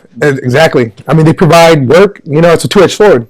It's a catch-22. You know, Yeah. they're destroying the environment, but at the same time, man, they're providing a lot of employment. Families, you fucking helping families, you fucking for sure. yeah, the A lot of economy, employment. It sucks. It's a double. It is a double-edged sword, man. That's like what I tell people with what I've been telling people, you know, like with the electric cars and shit, is how like what they can do with all the batteries. Because, you know, like, everyone wants to go green and all that shit, but they don't even have an idea what to do with the batteries. Like, what do you do with like in 15, 20 years from now when all these batteries run out? You're still gonna have to store them, like fucking where you're underground. There's no. You know what scares me, bro? You know what scares me the most? You know, like radiation. Mm-hmm. To me, like when I think, well, like if you think about what's going on in Fukushima now, this is still leaking. Yeah, nobody's talking about it, bro. They just kind of forgot about that. Yeah, that's just still leaking, bro. Bro, you know Chernobyl, they just fucking recently put a fucking thing on top of it. Yeah. And that shit exploded like in the 80s, like mid-80s. They're barely doing it. Hey, be careful, guys. So it's been slowly releasing, like it's crazy, you know, what they had to do to even try to contain, you know, the fallout. You know, they put a concrete sarcophagus on top of it. Mm-hmm. And they have the ocean fucking basically rushing through it. Exactly, yeah. Like, you know, the only way it's cooling down is because the fact that the fucking ocean is hitting it. Yeah. If it wasn't for the ocean, we ought to be fucked. Yeah. But it's leaking into the ocean because it's hitting it. You know, it leaks in, it leaks in, it leaks in. Yeah, So we're dying slowly instead of dying like fucking super fast. It's polluting the water for sure. You know, and if you think about it, at a sustained rate where it's just constantly flowing into the Pacific, and eventually that water circulates everywhere else. Everywhere.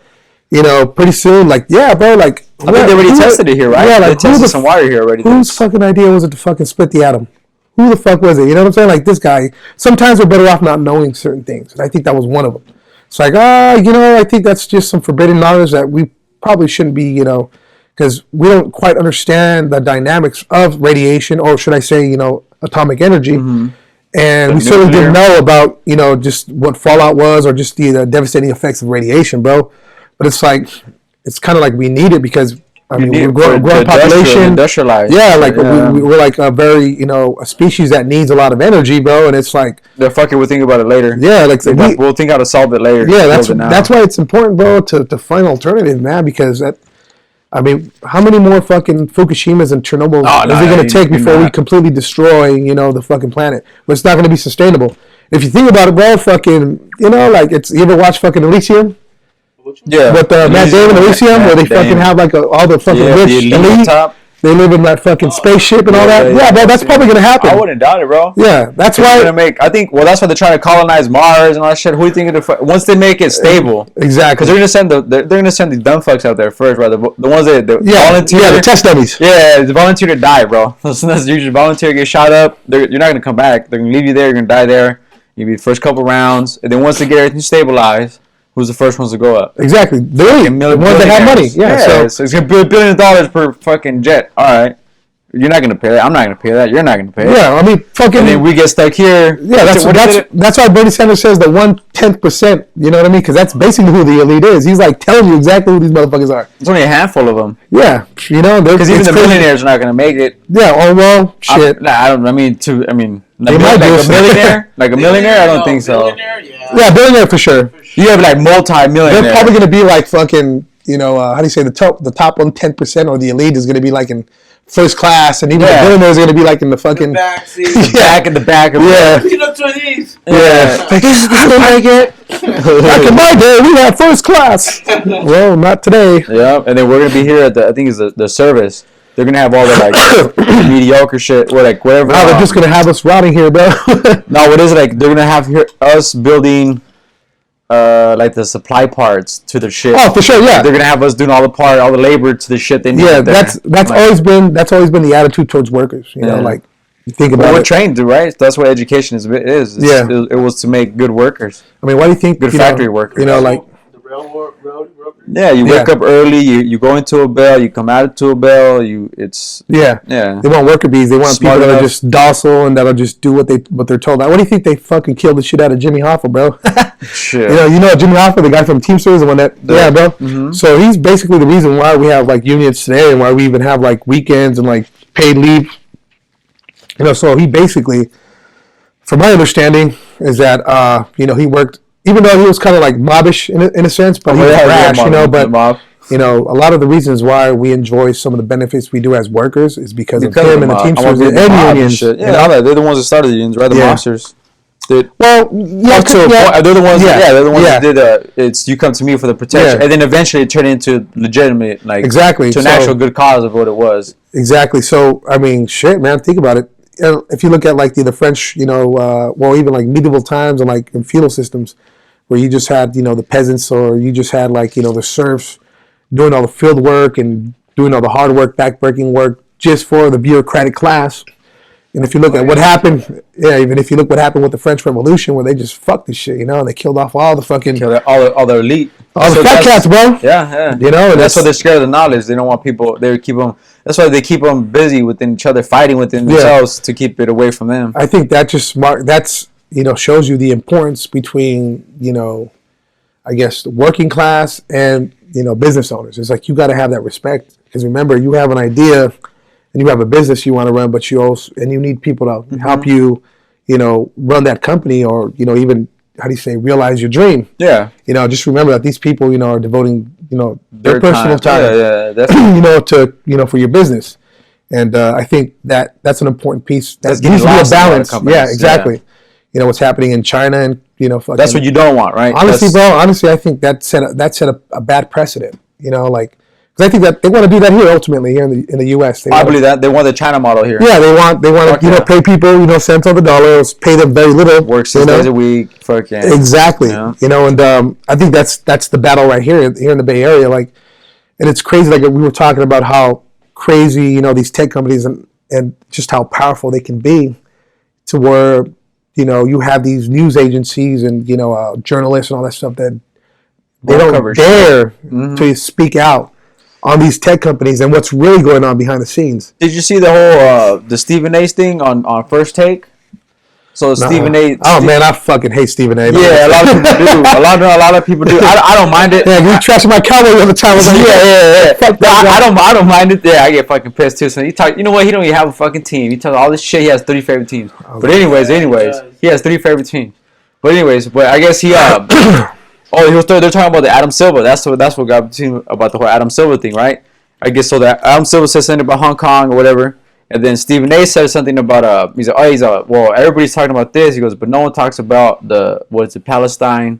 Oh yeah. And Israel, whatever, right? Yeah, he said some real shit. And he was getting into it, and they fucking cut him, bro. They're like, they told Molly and shit. They're like, hey, like fucking go to a commercial. And then she's like, she cuts him off and shit. Like, we're gonna talk about this in Zion Williams, and then like right away for the. Ironically, they said Zion. Yeah, right. Like, right. That's what I thought to the first thing. Because when I heard Zion, I'm not anti-Semitic by any means. But let's be honest about what the fuck's going on. No, of course, definitely. I mean, shit. Just the truth, right? It tripped me out because Disney, because ESPN's owned by Disney and all that shit. So it's for everything's business. At the end of the day, yeah. And then even Stephen A. Because they have the little fucking thing in the ears.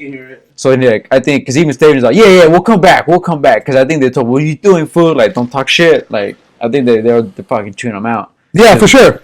I mean, it's like we can't say anything about Israel or what's going on with like the West Bank and all that stuff. And it's like, it's like, why not? Like, I just look at. Here's an example that I always point out. It's like, when we're kids, we read textbooks and you hear about the Holocaust, and it's awful. Don't get me wrong, it's terrible. Holocaust is just, and what they went through is very real, and it's a very difficult time in human history. But terrific, yeah.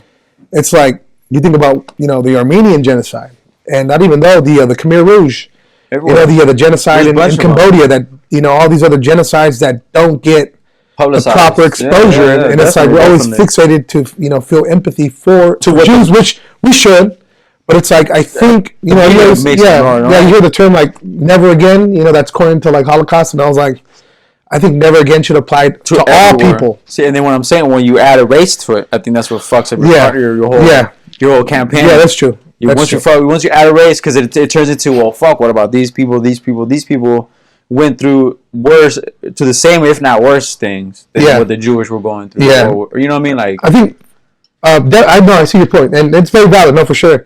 I think when I first seen BLM, I was just I understood exactly what what the movie was about. Definitely. Yeah. And like I guess I've always been empathetic and in terms of like I understand something, then I understand it. And for example, everybody knows about the Black Panthers, right? Mm-hmm. And I see things like the Black Panthers are a terrorist group, and I'm like, you guys don't know history. Look, I'm not African American or black by any means, but if you do the research, how they came about, the Black Panthers are a direct consequence of white supremacy. And nobody ever says that. It's like, well, if you didn't have white supremacy and Jim Crow laws and fucking white lynch mobs and all that, you wouldn't have the Black Panthers. Well, something that's gangs, right? Yeah, it's the same thing. They got tired of it. The Black Panthers, were same thing. They were created during a very tumultuous time. They had Jim Crow. You had the KKK. So they got tired of it. They said, "Fuck that." People coming together. They got tired of it. They said, "Fuck this shit, no more." So they started to militarize themselves, and they had every right to. And you had to. Yeah, so at the end of the day, you had to definitely. But they were taking care of the community because a lot of like socialist policies were pretty much adopted from the Black Panthers. Huey P. Newton, that motherfucker. Mm-hmm. Power to the people. That guy was a bad motherfucker. You know what I'm saying? And read up on him. From Oakland. You know what I'm saying? From the Bay Area. Like the Bay Area is soil rich in just resistance. That's what it is. It's where La Huelga with like Cesar Chavez. He lived in the East Side. Mm-hmm. For a bit. His house is even it's a landmark in the city of San Jose. Yeah, I seen that. Here in San Jose and the Bay Area in general. Yeah. It's they have that spirit. It's a Northern California is a rebel.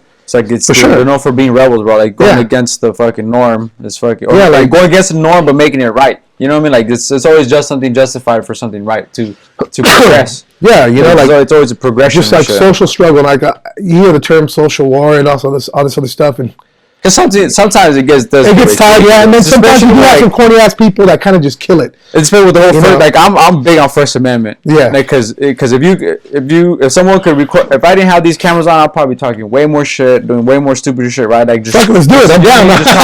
Just talking some ass shit. Yeah. And if you make words illegal, man, I'd be doing life.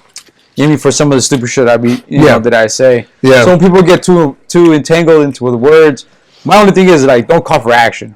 Yeah, if I'm here saying go kill fucking Mexicans and Jews and blacks, whatever. My thing is, just know that whatever you say has consequences. Yeah, of course. And if you're gonna say something stupid and you get refreshed, just know why. And just know that for every action, there's also consequences. A reaction, yeah. Because the same reason if you punch me, I call the cops or whatever. Yeah.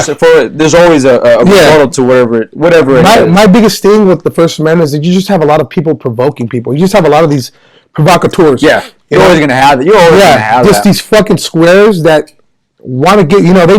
They just know how to press those buttons. Yeah. They want to provoke you because they know they can. And there's a lot of people out there that just don't know how to handle that kind of provocative. I guess attitudes. And it's like you got to understand exactly what he's doing. But is that more like online though? No, he's in person too.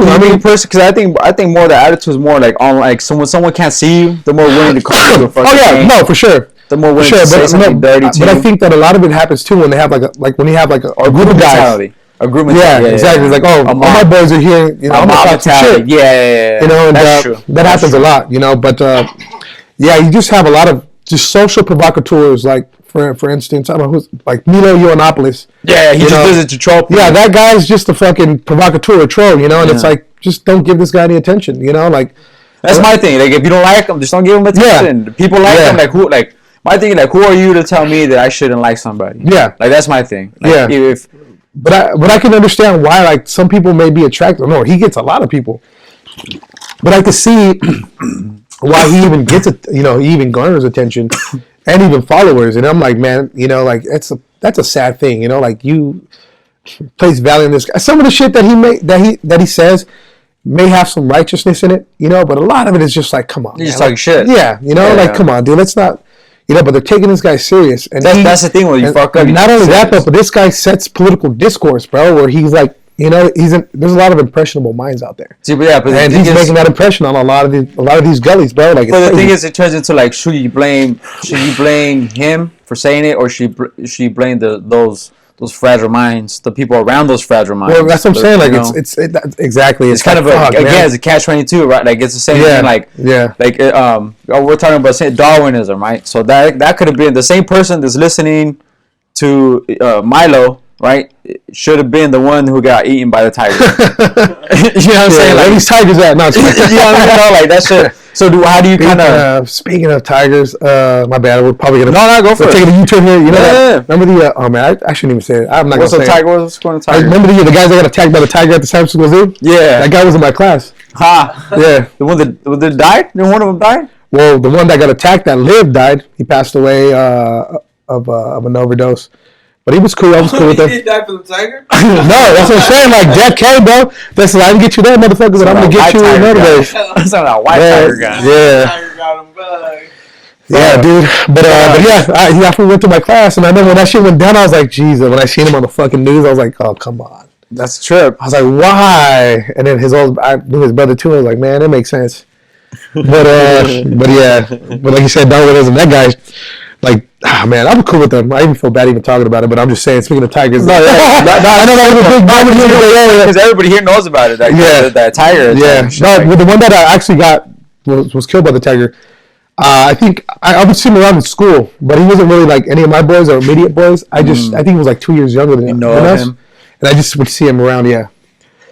But yeah, dude, it's crazy. Anyways, what were you saying about my bad for even? No. You said something about Darwinism. I'm over here freebasing this shit. What is this? I think this is the tiger one. What, from that dude? Yeah. The San Francisco Zoo. Yeah, it's happened like in 2008. Oh yeah, this shit was 2009. Yeah, bro. That's all I watch, bro. Is fucking a bunch of these videos and shit. People getting jacked by animals and shit. People, I don't know. Man, I remember the first time I see some shit like that. Man, I remember. Matter of fact, we were at my boy Gabriel's house, Gabriel's sister's house in Manteca, and his brother-in-law would have like these crazy ass like beheading videos, and he's like, check this out. Oh, so that's too much for me. And I was like, man, I can't watch those. Like, I get anxiety. I get sick, bro. Yeah, like I can't breathe. Like I to me, like when I see another human being or just a human being being brutalized in any kind of way, or another human being fucking brutalizing another human being, I'm like. I'll get anxiety, bro. I literally get sick. My stomach would turn. I can't watch that, but some people can watch that, bro. They love that shit. My friends that watch it, they laugh. They're like, "Fuck, bro." It's like, bro, that guy had a sister, a mother, a daughter. Who knows, man? He's over there, bro. You just watched the murder. He's over here being eaten by a fucking tiger, and you're over here fucking laughing at it. Well, no, the tiger stuff. Okay, it depends. It depends because I can't watch a tiger. See, like if it's. I feel bad when it's like human on human violence. Yeah, I feel like fuck, or like of a person like offs themselves, like shoots the head off and shit like that. I can't watch none of that. Yeah, but if it's like a dude jumping in a lion's cage and a lion fucks him up, I'll watch that shit. Oh yeah, because he's a pendejo. You're like, that's like okay, you were asking. Yeah, like there was in China, the dude jumps in a lion cage with a Bible. Oh yeah, I seen that. And he tried to convert the lions into Christians or some shit. No. What he tried to do is he was trying to make a point that God is there with him. Oh, okay. God is going to protect him and kind of shield him from. Man. But he has some kind of issues and mental issues. And Darwinism. Yeah, bro. Fucking guess it, man. That's Darwinism right there, bro. Loud and clear. You got any encouragement from your way? I was going to get into this. That's just fucked up. Invading Syria. Yeah, bro. Yeah, they're attacking the Kurds. one of our allies for the longest time. But I just seen Trump just said if they go, it's a full go on them. Bro, that's the last thing I read. Turkey's not going to go over there. And, bro, we're the strongest military in the world. Do you think Turkey's going to want to go at it? No, he got his insurances. Turkey pays cash, just like you said about Saudi Arabia. They paid him off. It's pretty obvious. Why are we even, why are we like, we're taking the troops, from northern Syria. Mm-hmm. We're leaving them exposed. I mean, think about it, bro. It's not that hard to see. You can connect these dots. Iraq, right? We left them exposed. Yeah, so Trump pulled. Okay, so it's crazy because Trump pulled the troops that are in northern Syria with the Kurds. He pulled them out, and then all of a sudden Turkey's ready to attack. It's because they're in cahoots. They planned that shit. Exactly, they're in cahoots, and No, but I just read that if the Turks attack Syria, it's a green light for the Turks to get hit. No, he's just gonna. They'll feel the full force of the tariffs. He's not gonna attack them. Not the tariff economically. Or maybe economically. But well, he said he'll do it again. I'm like, well, when did he ever place tariffs on Turkey? I don't think he did. No, he just said he's just threatening economic sanctions on them. Okay. That's not gonna. They don't give a fuck. List. Yeah, but that's the case. They don't care. It's pretty obvious. Trump is. That's the case. They don't give a fuck. Yeah, so it's crazy because we're abandoning an ally that helped us in the Middle East, and they're about to get slaughtered, bro. They're about to get wiped out, and it's crazy because military. There's a lot of military that is pro-Trump, even though this guy deferred the draft fucking 5 times, and it's like I don't get it. He's your guy, The military loves him because he gave the green light to the military. He gave them like free goal to like you guys run it. You guys there's a bunch of savages, bro. They're fucking realistic. Like I follow a bunch of I like the Tim Kennedys and shit like that. Yeah. So a bunch of savages, bro. They went back to fucking just because they got the basically green light to do military actions and shit. So I don't know if that's a good thing or the bad thing. It depends. Well, it depends on how you look at it, right? Because I do believe as much as like I said, you already started some shit. Outside of Trump, but you guys already started. You got to finish it, or at least the bad thing is it's never going to finish. So you're always going to have perpetual warfare, savages out there doing some shit, right? Doing but it's sad shit. Sometimes it's not about business, man. No shit. No, definitely. And it's just clear that we're destabilizing in the name of Israel and Saudi Arabia. Our biggest thing is we're always involved in proxy wars, bro, because it's an extension of the military-industrial complex. It's always. We always have these big old government contracts, and we're constantly innovating, which is okay. But it's like, dude, you got to take care of the citizens. Take a year off. Bro. It's like, what do you think? There's never, or they're always talking about budget cuts, and there's I think the no money for infrastructure. There's no money, to help, the disabled or for anything. Social programs in a sense. The military just got increased for $750 billion. That's always on schedule. Supposedly we never have any money. We're always in a deficit. $750 billion. My thing is take those $50 billion, put it back into something else. Simple. Like my little thing, or take because I don't mind if you have the greatest military power. That's fine. Like I don't mind that. I like that. Right. Yeah. I want to be safe too. Yeah. Fuck it. But don't increase it every 3 years or whatever it is. Whatever they do increase, skip a year. Put that into the schools, into the roads, into something, bro. Yeah. Or how about just not employ disastrous fucking foreign policy to the point where we have to worry about all these enemies, repercussions from it. Yeah, definitely. This other one, Chinese companies cut ties with Houston Rockets. Yeah, that's the one. Chinese because the general manager showed solidarity with Hong Kong. So now the NBA, like Adam Silver, is just trying to balance. It's like we respect freedom of speech, but we need your money. Yeah, and it's like what the fuck? Like really, fuck China. Shit. That's like why the fuck are we? I know it's a big market. There's a lot of money, but let's act like they're not the only. Fucking. That's just how much influence China has. That's scary thing. It's true. Yeah, that's crazy. They banned iPhones. Were in China? Yeah, because I think they banned over here the Hawaii ones, whatever the fuck. Huawei. Yeah, it's Huawei. Yeah, the Huawei ones. I had one of the phones. It's alright. Yeah, but let me tell you, those Chinese are pesky, man. Man, they fuck. Yeah, those guys are they're really fucking giving us a run for our money in terms of world domination. Bro. Oh yeah, they're gonna. Bro, in Mexico, in Mexico, bro, they're like There's a whole population out there, knee bro. deep in the whole thing. They almost own everything in Mexico. Cemex almost. But everything. even the population, bro. Those little Chinatowns in Mexico and shit. They speak perfect Spanish, bro. Oh yeah, no. There's a lot Perfect fucking Spanish. a lot of the Chinese population in Mexico was there because of the Chinese that came to work on the railroads back in the 1800s. Yeah. And then they were kicked out after it was all said and done. They were expelled from the country, and a lot of them went to northern Mexico. And they adapted. Yeah, They adapted really well because they're they hard just workers. became Mexicans. Straight up, bro. They're hard worker. Even I heard a lot of Haitians too. That's recent. That's recent. Yeah, but they came in and they adapted. Like a lot of them, they're just like, you know what, we can't get into the U.S. And you know what, it's not that bad here in Mexico. And then they're hard workers and this and that, right? So they adapted into it. Yeah. And then well, again, the culture difference, right? Would be like, say, the los de Honduras and Salvador, they didn't adapt at all. So like even the Mexican folks and fucking they didn't like them, bro. Like Yeah. I think in Tijuana, bro, like they had a protest for people in Tijuana when they got to the border and all that shit, right? People in Tijuana, they had hats, bro, like make Tijuana great again, shit, like fucking, because they didn't want to, because they were fucking up shit, bro, like all the Salvadorians and shit, Yeah. they had the camps out. Was it like some this Mexican dude that was bald, kind of looked like a white supremacist?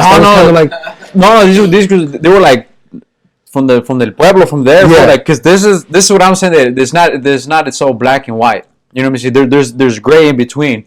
Because that it wasn't televised, but they're never gonna show like a for sure fucking Trump in Mexico, like, you know what I mean, like, to be real, because Yeah. a lot of what happened was, because even my folks and said they'll know about it too, because son de Juarez, so right from Chihuahua, so they see all the stuff too.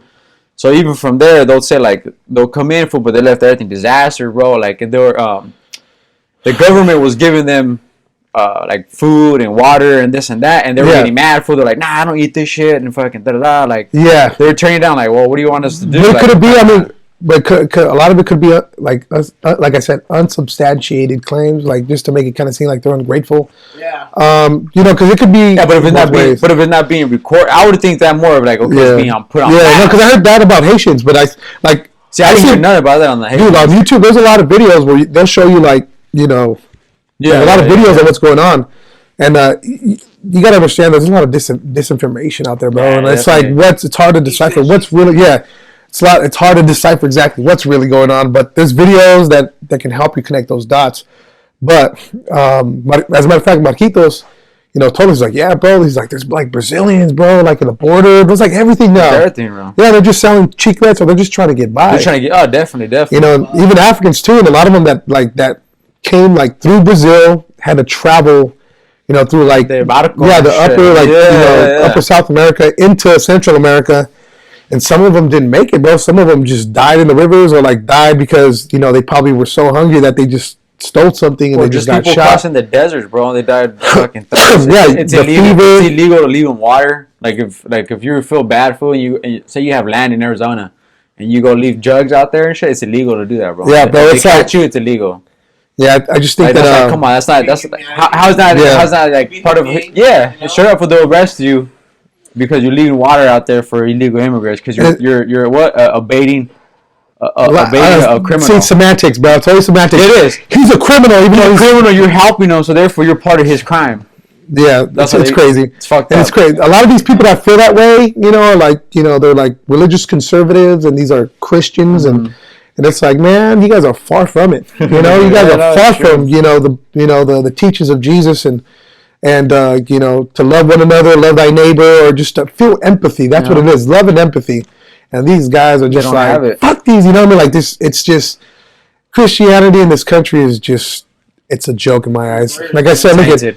Like like my mom's church, like I think that's like, for me, that's a perfect example of Christianity, and my mom and always teaching me to love one another. That's why I'm always empathetic towards others, and I understand a lot of these people, and don't have empathy. That's why I'm like, man, even in the Bible, in the book of Matthew 7:15, it tells you about these fucking wolves in sheep clothing.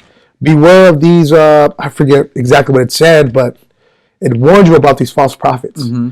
And a lot of these TV like fucking Joel Osteen, all these other guys, like Trump is ordained by God. Like, get the fuck out of here. This guy has $1 billion fucking church industry. That guy during the fucking saying the Houston floodings.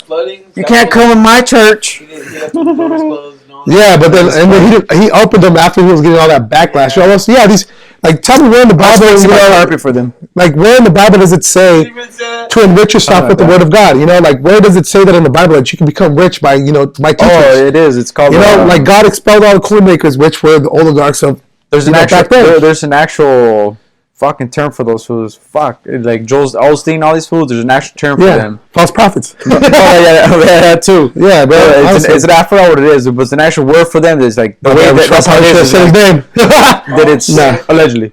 No, that it's fucking, allegedly. That it's the way it works is that being rich, God doesn't disapprove of being rich or whatever the fuck. But you can live like the richness through me. So kind of give me your money, I'll live it for you, kind of stuff, and blah blah. And it's gonna come back to you tenfold. I forgot what it's called. No, man. No, believe me, I do not agree with that. You know what the Catholic Church used to do back in like during the ancient times, I guess like medieval times or whatever. Rape children. Well, besides that, they would charge you for like a blessing. Like if you want me to, yeah. You know, that would be like you could get into heaven. Wow. Yeah, you could get into heaven by paying. Yeah. So if you did something bad, you could go in the next week and say, "Hey, yeah, you can pay your repentance." Yeah, you know, they would, and so that's what came about with Martin Luther when he had the 95 Theses. He's like, nope. He posted that shit in the Catholic Church in Germany and said, "This is where you guys are all wrong." You know what I mean? And that's why you have a lot of Lutheranism today. You know, that's true. But yeah, I mean, you see that today. You see that today. Like fucking, you have all these like TV evangelists, that are like, coining like Trump as God ordained, and he's and you have, if you're Christian, you have a moral obligation to vote for Trump. I was like, the most immoral person. Like, tell me how? Like, Jesus Christ, bro. Like, not all Christians are retarded. We're not fucking stupid. Like, and it's like in the Bible. You read the fucking Bible.